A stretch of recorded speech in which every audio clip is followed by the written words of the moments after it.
السلام عليكم ورحمة الله وبركاته.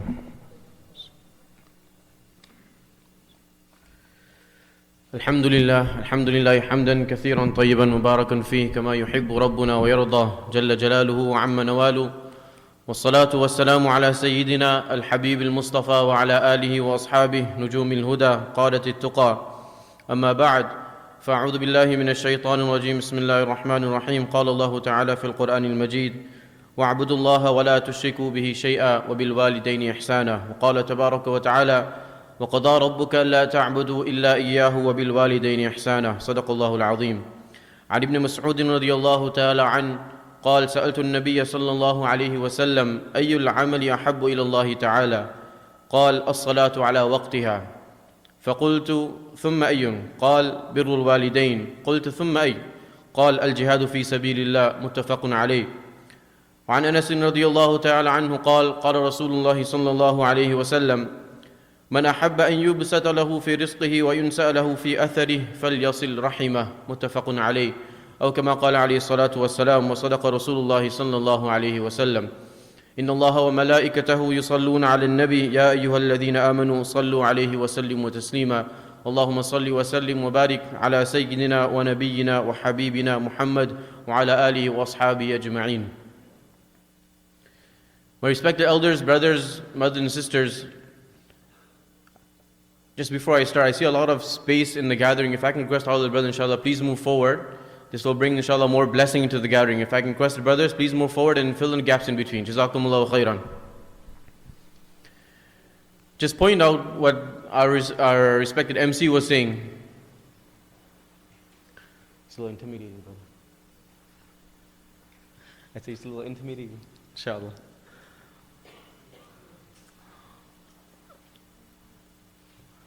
The brother that our MC, our respected Shaykh, was mentioning regarding a student who passed away, Brother Yusuf, just as a means of inspiration to us before I start, inshallah. Yusuf was a student of the hifz in our madrasa here. He was in the hifz class. His intention, his wish was obviously that he memorize the Qur'an. His parents' wish was that he memorize the Qur'an. Unfortunately, due to, or fortunately, however we look at it, it was the wisdom of Allah subhanahu wa ta'ala, the decree of Allah subhanahu wa ta'ala. He was not able to continue and fulfill his hifz due to this test he was put through by Allah subhanahu wa ta'ala. So we make dua. There's a very beautiful hadith of Nabi alayhi salam. The discussion was being mentioned regarding a hadith being sahih and da'if. Ulama agree, if the hadith is not proving a hukm, any ahkam, if it's not making something fard wajib, da'if ahadith can be referred to for fadail, for virtues. And we can take hope, inshallah, Allah subhanahu wa ta'ala will make that true for us. Nevertheless, there is a hadith of Nabi alayhi salam that if a person intends to memorize the Qur'an and before he completes, he passes away, Allah subhanahu wa ta'ala will appoint 2 angels for him who will come to the grave and teach this individual the Qur'an, and inshallah on the day of judgment he will be raised as the hafiz of the Qur'an. We make dua that Allah subhanahu wa ta'ala also make Yusuf a hafiz of the Qur'an. May Allah subhanahu wa ta'ala bless his parents with the reward that they anticipated, that they desired, they wished. May Allah subhanahu wa ta'ala make this a means of their entrance into Jannah. May Allah subhanahu wa ta'ala give peace and tranquility and sabr to the family. Respected elders, Allah subhanahu wa ta'ala created us, and Allah subhanahu wa ta'ala did not create us without a purpose. There is a clear purpose of our creation. Allah subhanahu wa ta'ala mentions in the Qur'an, وَمَا خَلَقْتُ الْجِنَّ وَالْإِنسَ إِلَّا لِيَعْبُدُونَ. However, even in this ayah of the Qur'an, we see Allah subhanahu wa ta'ala mentions ibadah, that the sole purpose of your creation is ibadah. That ibadah which pleases Allah subhanahu wa ta'ala is what is matloob, is what is desired. Not only ibadah. Ibadah that pleases Allah subhanahu wa ta'ala, that Allah subhanahu wa ta'ala accepts. So we realize that our ultimate goal in this life is to attain the pleasure of Allah subhanahu wa ta'ala and nothing else. The pleasure of Allah subhanahu wa ta'ala and nothing short of that. And in attaining this pleasure of Allah subhanahu wa ta'ala, as Brother Hopeless was mentioning yesterday as well, may Allah subhanahu wa ta'ala reward him for his sacrifice. As he was mentioning yesterday as well, that the more a person desires and wills and commits himself to this pleasure of Allah subhanahu wa ta'ala, the more this individual will be tested.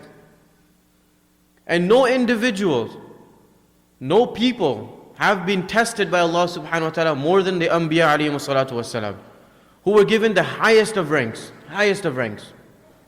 Ibrahim ala nabiyina alayhi salatu wasalam, relating to our situation, sometimes a person may be desirous, may be wishing to do good, to strive, but he has hurdles in his life in the form of his own family. He has hurdles in his life in the form of society. He has hurdles in his life in the form of the environment he is living in, his qawm, his people.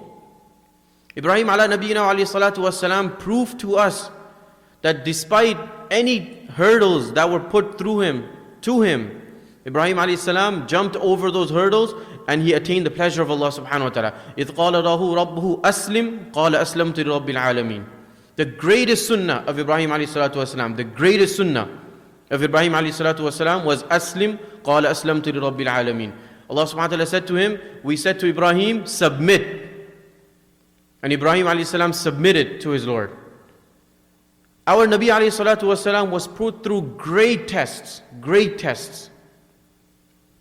Mawlana Tariq Jamil Sahib Hafizullah mentions in one of his talks, he says he went and he did ziyarah, he witnessed the grave of the mother of Nabi alayhi salatu wasalam. And he goes, it was at a hill, and this hill was such that if you were to climb the hill and you look around, even till today you can't see a single soul in sight. And it's in the middle of absolute nowhere. Nabi alayhi salam 1400 years ago was put through this test, this great test, a 6-year-old child, alone without any family members, just the assistance of a maid, and his mother passes away. Such a test, the most beloved to Allah subhanahu wa ta'ala. But Allah subhanahu wa ta'ala is putting him through this test at such a tender young age to see, is the pleasure of Allah subhanahu wa ta'ala more dear to him, or are his inner desires more dear to him, his feelings? Ibrahim ala nabiyina alayhi salatu wasalam was instructed, commanded by Allah subhanahu wa ta'ala in his dream, slaughter your son. Ibrahim alayhi salam was blessed with a son by Allah subhanahu wa ta'ala at a very old age. Very old age. Again, the test was, does my Khalil have more attachment to his son, or is his attachment to his Lord still stronger? Allah subhanahu wa ta'ala did not want to see the blood of Ismail alayhi salatu wasalam. Rather, it was this test. Is he willing to put his foot upon his heart and please his Lord? Or is his blood more dear to him? So the fact is that Allah subhanahu wa ta'ala has created us, and Allah subhanahu wa ta'ala has put us to a test, and that test is to please Allah subhanahu wa ta'ala. In the Qur'an, Allah subhanahu wa ta'ala mentions the method and the ways of pleasing Allah subhanahu wa ta'ala. Number one, again, attain His pleasure by worshipping Him. By worshipping Him. When a person has this, and you can do whatever you want in your life. People can put things in front of you. People can object to you. Whatever halat come, whatever situation come. Khalid bin Walid radiyallahu anh is a prime example of this. Khalid bin Walid radiyallahu anh, Nabi alayhi salam said to his brother, Walid bin Walid radiyallahu anh, that if only Khalid were to come to us and accept Islam, I'm shocked, I'm amazed. Such an intellectual person as Khalid has not accepted Islam yet. If only he were to come to us, we would have given him a position amongst us. Walid bin Walid radiyallahu anh writes to his brother Khalid that Muhammad sallallahu alayhi wasallam was remembering you. These were his kind words regarding you. Khalid bin Walid radiyallahu anh reads this, he contemplates, he ponders. A great man, a great man. And he comes to Nabi alayhi salam, he leaves Makkatul Mukarramah with the intention of coming to Nabi alayhi salam to accept Islam. And he enters and he accepts Islam. 2 months later, the call is made, Muta, going for the battle. They're in the battle. Khalid bin Walid radiyallahu anh, despite being a great general of Islam, despite being a commander, at that time he was new to Islam, a great commander, he joins the army as a soldier. He accompanies this army. They are in the battlefield. Nabi alayhi salam is situated in Madinatul Munawwara. He is relating the incident to the Sahaba who are with him in Medina. And he says, the leader of the army was Zayd bin Haritha radiyallahu anh. And Nabi alayhi salam had instructed that if he falls, Ja'far radiyallahu anh should take the command. If he falls, Abdullah bin Rawaha radiyallahu anh should take the command. Nabi alayhi salam is in Madinatul Munawwara. He is addressing the Sahaba radiyallahu anh. He mentions that Zayd radiyallahu anh has become shaheed. Ja'far radiyallahu anh has become shaheed. Abdullah bin Rawaha radiyallahu anhu has become shaheed. They have become beloved to Allah subhanahu wa ta'ala. Then Nabi alayhi salam mentions, now that individual who will take the command of this army, who is considered a sword from the swords of Allah subhanahu wa ta'ala. A sword from the swords of Allah subhanahu wa ta'ala. 2 months after accepting Islam, he is given this great title, Sayfun min suyufillah. And Allah subhanahu wa ta'ala had destined that victory come at his hands. He comes back, they were victorious. Nabi alayhi salam would send him on many expeditions, many battles, and there was victory for Khalid bin Walid radiyallahu anhu. During the time of Abu Bakr radiyallahu anhu, Abu Bakr radiyallahu anhu kept him as the commander, understood who he was. When Umar radiyallahu anhu came into power, Amirul Mu'mineen Umar radiyallahu anhu, his foresight, his vision, his intention was that the Muslims have become somewhat attached to Khalid radiyallahu anhu. It seems as if they believe that as long as this man is amongst us, we won't be defeated. Yani victory comes with the assistance, with the help of this man who is amongst us. And Umar radiyallahu anhu wanted to break this belief. No, it's not Khalid who is giving us victory. It is Allah subhanahu wa ta'ala who is giving us victory. With this intention, he sends a message to Khalid radiyallahu anhu. After having all these victories, after being appointed by Nabi alayhi salam, after being held upon the position by Abu Bakr radiyallahu anhu, Umar radiyallahu anhu now replaces him with Abu Ubaidah radiyallahu anhu. At this moment, Khalid radiyallahu anhu could have returned back to Medina. But he said, had I been fighting for the sake of Umar, I would have stopped fighting today. But my desire for fighting is for the Rabb of Umar. Therefore I will continue fighting. And he continued fighting, and he continued fighting. And he said, I will show myself. I will display my energy. I will battle. I will defend Islam far greater, in a better manner than I was before. And Khalid radiyallahu anhu, eventually he passes away, and he passes away not in the battlefield. And he regretted this. He regretted this. He wanted his life to end in the battlefield. My Ustad, Hafidhahullah, when he was mentioning this, he would say that he heard from his teacher that Khalid radiyallahu anhu would desire to become a shaheed, but this dua of his in reality was not realistic. It was not realistic. Why? Because Nabi alayhi salam had termed him, called him a sword of Allah. It was impossible for the sword of Allah to be broken. Therefore, it was impossible for this man to be martyred in the battlefield. He had been given the title, Sayfun min suyufillah. Such a position. But when the command comes that you drop, let someone else take command, it's only for the pleasure of Allah subhanahu wa ta'ala. It's not for my fame. It's not for my glory. It's not for my attention. It's not my wealth. Nowadays, we get some wealth, we get some fame, and we lose sight. We become completely blind. And we lose focus from Allah subhanahu wa ta'ala. When Khalid bin Walid radiyallahu anhu passed away, the women of Medina were crying. Somebody came to Amirul Mu'mineen Umar radiyallahu anhu and said that the women are crying. And Umar radiyallahu anhu made a statement, there's this misunderstanding, misconception that there was a conflict between the two. Umar radiyallahu anhu said, let the people cry for the likes of Abu Sulaiman. No woman has ever given birth like a man of Abu Sulaiman, like the likes of Abu Sulaiman, yani Khalid bin Walid radiyallahu anhu. So my brothers and sisters, there will be a test and there will be problems in our life, but the solution is we attain the pleasure of Allah subhanahu wa ta'ala. What is the way to attain this pleasure of Allah subhanahu wa ta'ala?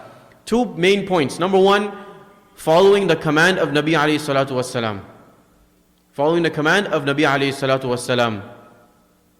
Ibn Jawzi rahimahullah mentions that I studied a hadith, and I come to the conclusion after studying many books, I come to this conclusion that Allah subhanahu wa ta'ala becomes pleased by the sunnah of Nabi alayhi salatu wasalam.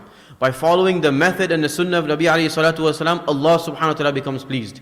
Shaykh Hanif Sahib Hafidhullah, who frequently visits and shares his knowledge with us, mentions that his Shaykh Yunus Sahib rahimahullah would often say to him that please the one who is in Medina and Allah subhanahu wa ta'ala will be pleased with you. Please the one who is in Madinatul Munawwara and Allah subhanahu wa ta'ala will be pleased with you. Imam Bayhaqi rahimahullah mentions a narration that Nabi alayhi salam had this conversation with Allah subhanahu wa ta'ala. He said, you've given me this responsibility of this entire creation, the makhluk, till the last day. How will I get them to worship you, to obey you. And Allah subhanahu wa ta'ala gave the answer, you don't need to worry, just set an example for them. Your example will be their means of their success in this life and the hereafter. And that's the only way out. For us to live our lives trying to attain the pleasure of Allah subhanahu wa ta'ala, but straying away from the method, from the sunnah of Nabi alayhi salatu wasalam, this is virtually impossible. This is virtually impossible. Sahaba radiallahu anhu understood this. They understood this, that success was in following the command of Nabi alayhi salatu wasalam, whether they understood it or not. Whether they understood it or not. The incident of Hudaybiyah, Sahaba radiallahu anhu with Nabi alayhi salam came with the intention of performing Umrah. They were stopped. A negotiation takes place. The conditions are put which are completely against the Muslims. Completely against the Muslims. Umar radiallahu anhu does not understand. And he says to Nabi alayhi salam, O Nabi of Allah, why are you not upon the haqq? Are you not the messenger of Allah? Why should we then bow down so much to the demands of the kuffar, of the disbelievers? And Nabi alayhi salam says, I know what you don't. This is from Allah subhanahu wa ta'ala. Umar radiallahu anhu is not content. He comes to Abu Bakr radiallahu anhu. He mentions the same thing. Abu Bakr radiallahu anhu mentions, he gives the exact same example. Exact same example.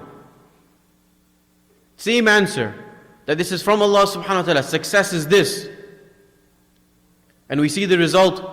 Allah subhanahu wa ta'ala opened up the path. This became easy for da'wah and tabligh to spread. So number 2 is obedience to Nabi alayhi salam in following his sunnah. And number 3, which brings me to my topic of discussion here. The third concept that Allah subhanahu wa ta'ala mentions in attaining His pleasure. Much can be said obviously upon the pleasure of Allah subhanahu wa ta'ala following the sunnah, but this is not the topic of my discussion. Number 3, the third step is what was the topic of discussion, so I'll skip to it. Allah subhanahu wa ta'ala says in the Qur'an, وَاعْبُدُوا اللَّهَ وَلَا تُشْرِكُوا بِهِ شَيْئًا وَبِالْوَالِدَيْنِ إِحْسَانًا. Sahaba radiallahu anhu, Ibn Mas'ud radiallahu anhu mentions that I asked Nabi alayhi salatu wasalam, that what is the most beloved action to Allah subhanahu wa ta'ala? What is the most beloved action to Allah subhanahu wa ta'ala? And he says, as-salatu ala waqtiha. Performing salah at its time, yani huququllah, fulfilling the commands of Allah subhanahu wa ta'ala, worshipping, seeking the pleasure of Allah subhanahu wa ta'ala. He then asked, after this, what is the most beloved action to Allah subhanahu wa ta'ala? He said, obedience to your parents. Obedience to your parents. The maqam, the reward, the position, the warning for not being obedient to your parents is severe. The maqam is great. The rewards are massive. Sahaba radiallahu anhu understood that. Nabi alayhi salam would say, if my mother was alive, I would have shown you how to respect your mother.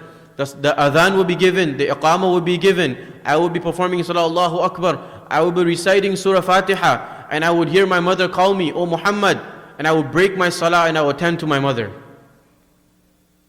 In the masjid, I would break my salah and I would attend to my mother. Umar radiallahu anhu was advised by Nabi alayhi salatu wasalam, there will come a time you will meet a person by the name of Uwais. By the name of Uwais. If you ever see this individual, if you ever get the opportunity to meet this individual, ask him to make dua of forgiveness for you. Who was Umar radiallahu anhu? No stranger to us. Who was Umar radiallahu anhu? Nabi alayhi salam would say, if there was a messenger after me, it would be Umar. Aisha radiallahu anha is spending time with Nabi alayhi salam. They're looking to the sky, they're counting the stars. Aisha radiallahu anha asked Nabi alayhi salam, is there anyone from your ummah, from your companions, from your friends, who have deeds, rewards equivalent to the stars in the sky? Nabi alayhi salam without hesitation says, yes, of course, Umar. Who was Umar radiallahu anhu? Guaranteed Jannah. The problem is, my brothers, today we admire, we seek, we follow those who we assume to be cool, who we assume to have position, who we assume to have fame. Coolness, position, fame, this wasn't something that was desired by the Sahaba radiallahu anhu. Yet, they were recognized by Allah subhanahu wa ta'ala. Majhulun fil ard ma'rufin fil sama. In the world they were unknown. In the world, to the world they were unknown. But in the skies they were known.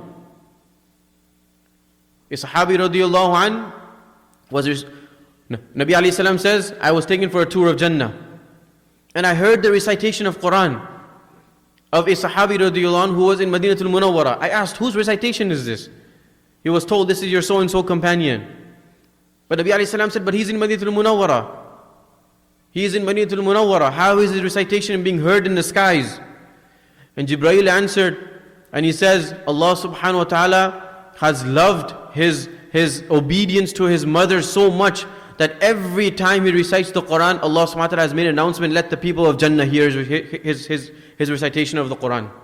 Let the angels hear his recitation of the Qur'an. Then Nabi alayhi salam said, فَذَاكَ الْبِرْ فَذَاكَ الْبِرْ. This is obedience to your parents.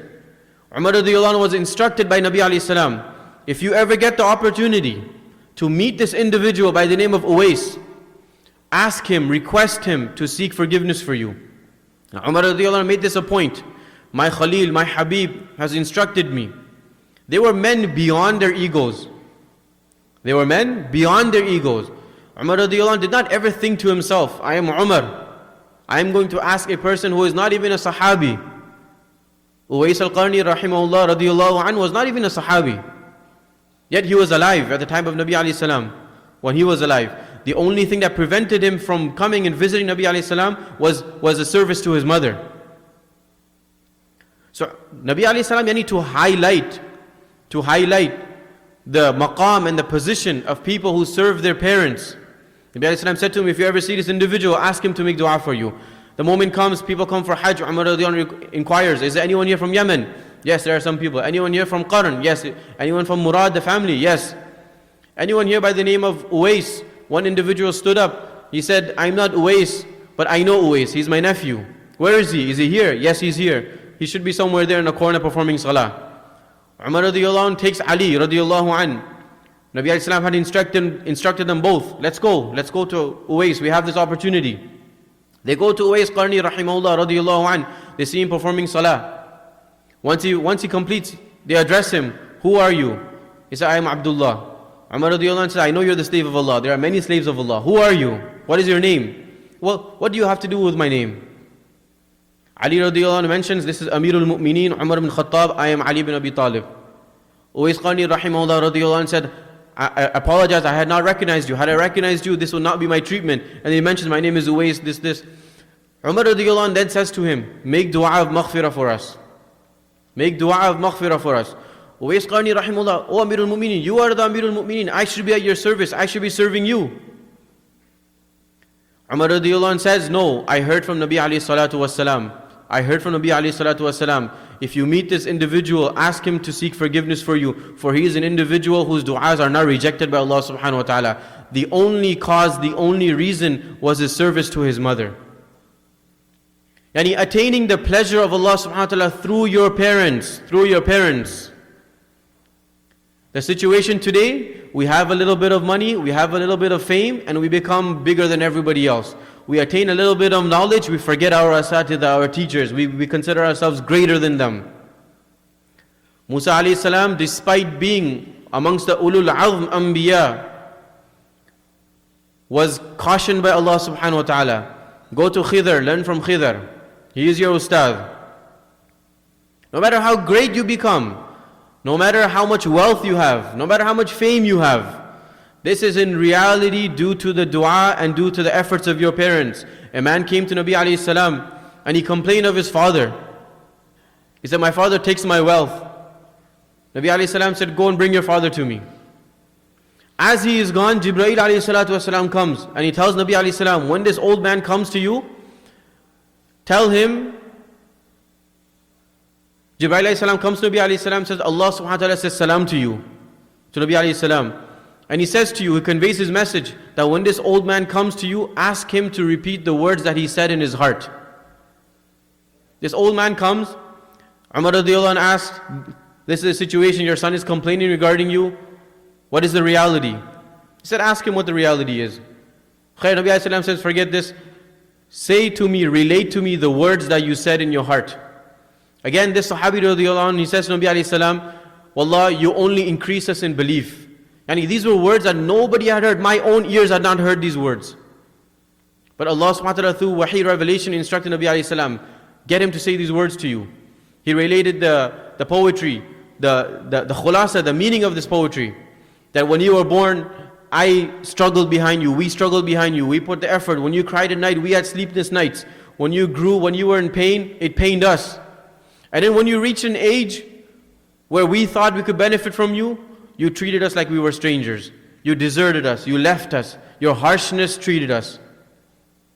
And Nabi alayhi salam grabs this child, this man, and he says to him, Anta wa maluka li abik, you and your wealth, everything belongs to your father. Everything belongs to them. Musa alayhi salatu was salam once asked Allah subhanahu wa ta'ala, that who will be my companion in Jannah? Who will be my companion in Jannah? Yani ulul azm Nabi, from amongst the 4 or 5 who were considered the greatest of Anbiya. Musa alayhi salatu was salam asks that who will be my companion in Jannah? And Allah subhanahu wa ta'ala tells him, there is an individual, a butcher, this man is going to be your companion in Jannah. Musa alayhi salam is astonished, he's shocked. How is this man my companion in Jannah? He accompanies him, he witnesses his actions. He sees this is a man, he goes to work, he's a butcher, he sells, he comes home, he accompanied home. He asks permission, can I join you? He sees his action, he says he comes home, he takes some meat that he had, he cooks some dishes, and then he sees an old lady in the corner. This man goes, he picks up this old lady with one hand and feeds the lady with the other, cooks the food and feeds her. Musa alayhi salam goes to this individual, and after having fed this lady, this individual, she utters some words. Musa alayhi salam was at a distance, could not understand. Musa alayhi salam addresses this man, and he says, who is this? He says, she's my mother. What did she just say to you? He goes, oh, never mind, she's in her old age. Sometimes she says stuff we don't understand. He says, no, tell me your reality. What is your situation? What is your situation? This man says, every morning I get up, I serve my mother, I take care of her needs, then I go to work. The moment I come back from work, the first thing I do is cook and I feed her. Every time I feed her, after I finish feeding her, she makes a dua for me and she says, may Allah subhanahu wa ta'ala make your place in Jannah with Musa alayhi salatu wassalam. And this man, this individual says, where am I and where is Musa? Yani, how am I going to be with Musa alayhi salam in Jannah? And Musa alayhi salam says, no. Allah has accepted your mother's dua. Allah has proven the dua of your mother has accepted her. My brothers, just as the dua of your parents can help you, they can equally harm you. They can equally destroy you. They can equally destroy you. Allah subhanahu wa ta'ala mentions in the Qur'an, when He talks about disobeying Allah, He uses the word ma'siyah. Allah subhanahu wa ta'ala uses the word ma'siyah when referring to disobedience to Allah subhanahu wa ta'ala. But when He talks about disobeying parents, and in the hadith, the word comes uquq. Uquq al-walidain. In the Arabic language, uquq means, example, you have a piece of paper, you tear it up, and you tear it up to an extent where it's no longer attachable. You can no longer put together. You can no longer put it together.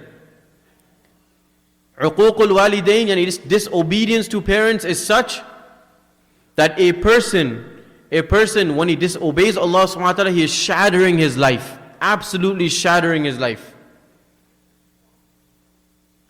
Alqamah radiyallahu an was a great companion of Nabi alayhi salatu wasalam. Any piety, salah, zakat, saum, none of this will benefit you unless you have the obedience of your parents. These are not my words, these are the words of Nabi alayhi salatu wasalam. Alqamah radiyallahu an was a great sahabi, companion of Nabi alayhi salatu wasalam. He was on his deathbed, and Nabi alayhi salam was informed that Alqamah is in his last stages. Nabi alayhi salam sends Bilal radiyallahu an, Suhaib radiyallahu an, Ammar radiyallahu an. Again, people in society who weren't given position, but in the eyes of Allah subhanahu wa ta'ala, they were those whom Allah subhanahu wa ta'ala loved. The adhan was heard by somebody else, but the honor of giving the adhan was given to Bilal radiyallahu an. Ulama write, when Bilal radiyallahu an was being tortured, when he was in Makkah, the only thing that was on his tongue was Ahad, took the name of Allah.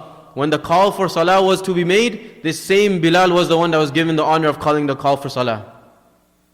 The same Bilal was the one who accompanied Nabi alayhi salam into the Kaaba. The same Bilal was the one who called the adhan from above the Kaaba.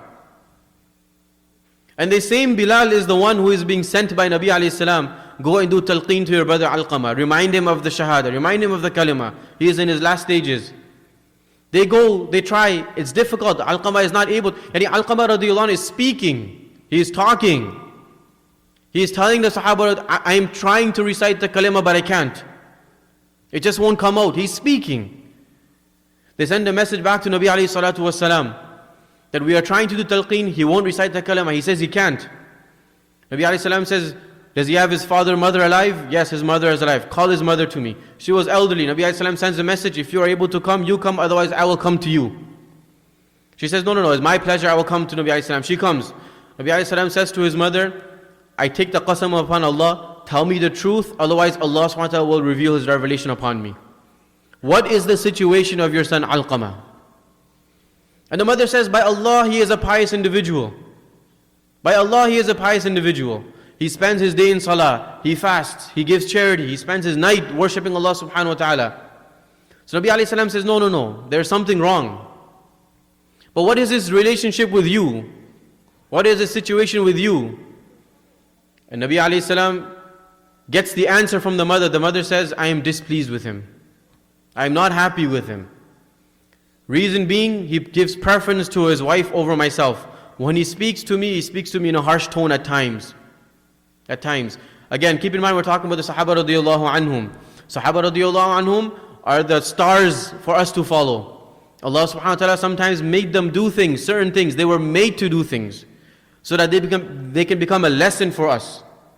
Again, let's understand this. There were some things that Nabi alayhi salam could have done in his life. It was not beyond his position of being a Nabi. Missing a salah, sleeping through a salah. Nabi alayhi salam did that. That happened to him. So the ahkam of qada can be revealed to us. We understand what that is. There were certain ahkam that was not befitting the status of being a Nabi. Nabi alayhi salam could not do such acts. Stealing, zina, na'udhu billah. Not befitting his status. Sahaba radiyallahu anhu were put through this test so that we get a lesson. Alqamah radiyallahu anhu was a great sahabi radiyallahu anhu, a great sahabi. She says, I am displeased with him. Nabi alayhi salam says, forgive him. She says, no, I won't forgive him. Nabi alayhi salam says to the Sahaba radiyallahu anhu, collect some wood, light a fire, I'm going to throw him in. She said, no, what are you doing? This is my son. So Nabi alayhi salam says to the mother, the fire of Allah, Jahannam, is far worse than the fire I am about to light here. And if you don't forgive your son today, Allah subhanahu wa ta'ala will throw him in the fire tomorrow. Instantly she forgives his son. Nabi alayhi salam says, go back, see if Alqamah can recite the kalima. He sends a messenger. As the messenger reaches the house, from the outside of the house, he hears Alqamah radiyallahu anhu reciting the shahada, and thereafter he takes his last breath and he departs this world. Nabi alayhi salam thereafter takes responsibility of the janazah, tajheez, takfeen, and thereafter very emotional. Nabi alayhi salam stands on the mimbar and he addresses the Sahaba radiyallahu anhu, and he says, by Allah, your salah, your zakat, your siyam, your hajj will not benefit you if your parents are displeased with you. Your ibadah will not help you. Your obedience to Allah subhanahu wa ta'ala, your salah, this will not help you if your parents are displeased. A sahabi radiyallahu anhu comes to Nabi alayhi salam, I want to go fi sabilillah, for the sake of Allah subhanahu wa ta'ala. I left my parents behind, they are crying, but I wish to receive the honor of becoming a martyr. Nabi alayhi salam says, go back to your parents. Make them smile, make them laugh, just as you made them cry. That is your jihad for you. That is your striving for you. That is your reward for you. My brothers and sisters, don't underestimate the maqam, the position, the status, the du'as of your parents. My Ustad, Mawlana Saheb Hafidahullah, related an incident to us once when we were studying. He said a person called him and he mentioned a situation he was in, a business dealing. And he was in a very tough situation. He had 2-3 days left to solve the problem. If not, then his whole business would collapse. And he calls Shaykh and he says, what should I do? My Ustad, Hazrat Mawlana Saheb Hafidahullah, asks him, have you informed your mother of your situation? He says, no. He says, do me a favor, just call your mother and inform her of your situation. Don't say anything else, just inform her. Few days later he calls back and he's, Alhamdulillah, by the sake of Allah, but with the mercy of Allah subhanahu wa ta'ala, my situation has become completely solved. I'm in a better situation. But I don't understand. Why did you tell me to just inform my mother of the situation? And my Ustad Mawlana Saheb Hafidahullah says, Nabi alayhi salam says there are 3 du'as that are not ever rejected. Never rejected. One of them is the dua of a parent for their child. And it is impossible for you, for your parents to see that their child is in a situation and they don't make dua for them. And we've left them. We haven't addressed them. We haven't attained their pleasure. We look for pleasures otherwise. We think we've become better. We have some wealth, we've forgotten our parents. We have some fame, we've forgotten our parents. Shaykh Hanif Sahib Hafidahullah once in his talk he mentioned the wisdom. He said Allah subhanahu wa ta'ala reminds you every single day that there will come in a time in your life where you will rise, and there will come a time in your life where you're set again. Every single day Allah subhanahu wa ta'ala reminds you of this. The sun rises every single day. And when the sun rises, it's not powerful. You're able to look at it. You're able to realize its beauty. You can make direct eye contact with the sun. But the further the sun rises, the stronger it becomes, the more powerful it becomes, to the extent that you try looking at it, don't you dare, you have to set your eyes down. And that's how high the sun becomes.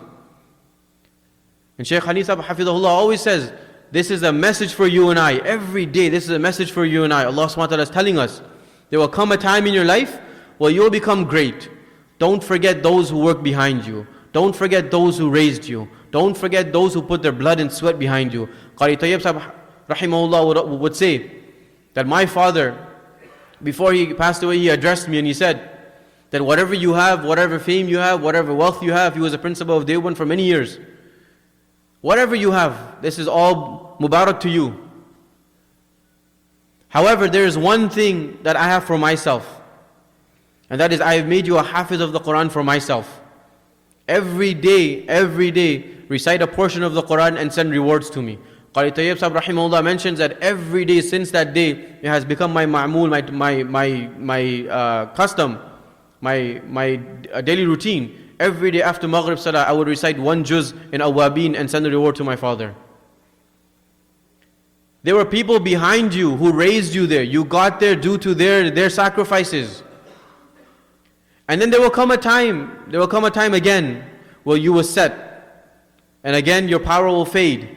Your fame will fade. Your money will be finished. And there will come a time the sun sets every day, the sun sets. And once again you're able to make eye contact. You're able to look at it. And then there comes a time when the sun absolutely sets and there's darkness in the sky. And when the darkness sets in, you still see a form of light in the sky. Shaykh Sahib mentions that this is an example for you, this is a reminder for you that after you die, people will remember you for a short period of time. Your family will remember you for a short period of time. Thereafter it becomes completely dark. Completely dark. And Allah subhanahu wa ta'ala orders you, come to the masjid and perform Isha Salah. Again, this is a reminder for you. Your family, your friends will be there for you for a short period of time. After you're gone, it will be complete darkness. The only thing that will help you will be the ibadah and the pleasure of Allah subhanahu wa ta'ala. And the only way to attain this pleasure of Allah subhanahu wa ta'ala, through Him, His obedience, through the sunnah of Nabi alayhi salatu wasalam, and through your parents. Nabi alayhi salam says, the pleasure of Allah subhanahu wa ta'ala lies in the pleasure of your father. And the displeasure of Allah lies in the displeasure of your father. Nabi alayhi salam says, Jannah is beneath the feet of your mothers. Jannah is beneath the feet of your mothers. Sahaba radiallahu anhu inquired to Nabi alayhi salam, they inquired, some of us, our parents have passed on. Can we still become beloved? Can we still be given this quality as bar? وَبَرًّا بِوَالِدَيْ. Nabi alayhi salam says, yes, continue. There's a very beautiful hadith. Nabi alayhi salam says, a person, his parents passed away. This person was a disobedient child. But this person continues to make dua, istighfar, sending rewards, praying for his parents, until the day when Allah subhanahu wa ta'ala writes him as a person who is bar, a person who is obedient, a person who has attained the pleasure of his parents. My brothers and sisters, our purpose in this life is only the pleasure of Allah subhanahu wa ta'ala. This pleasure can be attained through this means that we have, which are our parents. They are our parents. Those of us who have our parents, let us recognize the maqam, the status, the reward of serving your parents. Don't let others become a means in you fulfilling your obligations towards your parents. Assist each other in this. By attaining this, you will attain the pleasure of Allah subhanahu wa ta'ala. The theme of this conference is coming back to Allah subhanahu wa ta'ala. One way, one great way of coming back to Allah subhanahu wa ta'ala is through your parents. Nabi alayhi salam again mentions, your father is your door to Jannah. Your father is your door to Jannah. If you want, preserve this door. If you want, break this door. It is up to you. May Allah subhanahu wa ta'ala make us from amongst those who please our parents. May Allah subhanahu wa ta'ala make our parents pleased with us. May Allah subhanahu wa ta'ala allow us to fulfill the rights of our parents. May Allah subhanahu wa ta'ala allow us to become those who come closer to Allah subhanahu wa ta'ala. May Allah subhanahu wa ta'ala allow us to become those who please Allah subhanahu wa ta'ala. May Allah subhanahu wa ta'ala cleanse our hearts. May Allah subhanahu wa ta'ala allow us to live in harmony. And may Allah subhanahu wa ta'ala give us death in a state where our parents are pleased with us, we are pleased with them, and in turn Allah subhanahu wa ta'ala is pleased with us. Jazakumullah khairan wa assalamu alaikum wa rahmatullahi wa barakatuh. Jazakumullahu khairan, Mufti Saheb. May Allah subhanahu wa ta'ala reward you. And again, just like we had mentioned yesterday, there is just about 15 minutes for Salatul Isha. Those that do have to get up to perform wudu, to use the washroom, feel free to do so. Just a couple of announcements we're going to make. First, that brings us to resolution number 5. If our parents are still alive, inshallah, we make the effort to try to serve them and show utmost obedience to them. And if they've moved on, we continue to make dua for them. May Allah subhanahu wa ta'ala have mercy on them.